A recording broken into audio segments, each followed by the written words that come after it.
పొద్దుగాల లేస్తావా? లేస్తావా? పొద్దుగాల లేస్తావా లేవా? చెవులా పిలిస్తే లేస్తావా? లేస్తావా? మళ్ళీ పొద్దుగాల లేవకపోతే నీళ్ళు పోస్తా. చెప్పు, లేస్తావా పొద్దుగాల? ఏమని చెప్పాలి?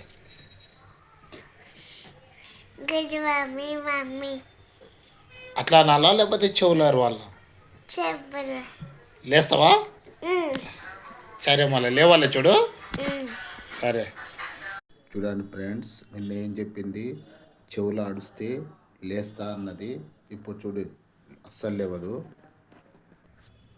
అమ్మా లేవు, టైం అయిందిగో. నిన్నేం చెప్పినావు? నిన్న లేస్తున్నావా? నిన్న లేస్తున్నావు కదా, మళ్ళీ ఇప్పుడు ఎందుకు లేస్తలేవు?